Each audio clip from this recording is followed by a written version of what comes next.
Central government எடுத்த இந்த முடிவு உண்மையிலேயே ஒரு நல்ல விஷயம்தான், நல்ல மூவ் தான். கண்டிப்பாக இது உண்மையிலேயே நம்ம நாட்டுக்கு ஒரு தேவையான, ஒரு துணிச்சலான, வரவேற்கக்கூடிய ஒரு முயற்சி தான். கண்டிப்பாக இது நம்ம நாட்டோட பொருளாதாரத்தை வளர்த்து விடும் அப்படின்றதுல எந்த சந்தேகமும் இல்லை.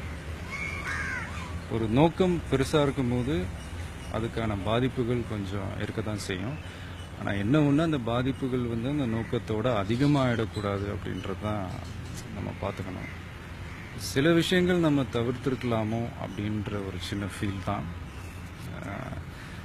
சும்மா ஜென்ரல் பப்ளிக் ஒரு பசிக்கு சாப்பிட முடியாமல், மருந்து மாத்திரை வாங்க முடியாமல், ஏடிஎம் கார்டுக்காக வெளியூர் போய் முக்கியமாக திரும்ப வீடு சேர முடியாமல், அன்னன்னைக்கு கிடைக்கிற 500-1000 வச்சுக்கிட்டு சின்ன சின்ன தொழில் பண்ணுற வியாபாரிங்க முதற்கொண்டு, தியேட்டர்ஸ், மால்ஸ், மார்க்கெட்ஸ், இந்த மாதிரி தேவையில்லாமல் இவங்கெல்லாம் ஏதோ கொஞ்சம் பாதிக்கப்படுறாங்களோ அப்படின்ற ஒரு சின்ன ஃபீல் தான்.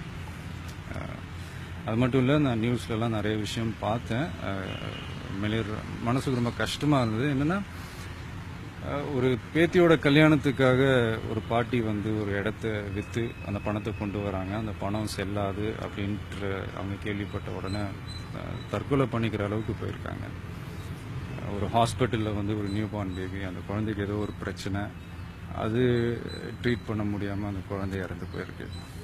ஸோ இந்த மாதிரி சில விஷயங்கள் கொஞ்சம் அவாய்ட் பண்ணியிருக்கலாமோ அப்படின்றது தான்.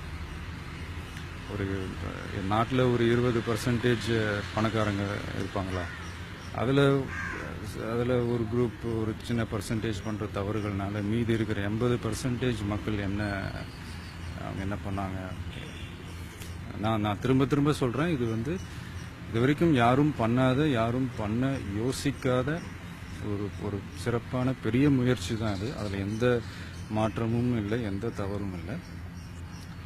ஆனால் இப்படி ஒரு பிரச்சனைக்கு தீர்வு காணும்போது ஒரு சட்டம் போடுறாங்க, அதுக்கு அதை அமல்படுத்துகிறாங்க. அது பண்ணும்போது என்னென்ன பிரச்சனைகள் வரும் அப்படின்றத முன்கூட்டியே தெரிஞ்சுக்கிட்டு அதுக்கான அந்த ஸ்டெப்ஸை முன்னாடியே எடுத்து பண்ணியிருந்தால் இன்னும் சிறப்பாக இருந்திருக்குமோ அப்படின்றது தான் என்னுடைய ரொம்ப தாழ்மையான ஒரு கருத்து. பட் இன்றைக்கி கொஞ்சம் செட்டில் டவுன் ஆயிருக்கு அப்படின்லாம் சொல்கிறாங்க. லாஸ்ட் 3-4 days இருந்த அந்த பேனிக் சுச்சுவேஷன் இல்லை. பட் இருந்தாலும் இந்த கிராமம் சைடெலாம் இன்னும் கொஞ்சம் அவங்களுக்கு இன்னும் அந்த கஷ்டங்கள் இருக்குது. அந்த சீனியர் சிட்டிசன்ஸுக்கு ஒரு சின்ன ஒரு முக்கியத்துவம் இருக்குது.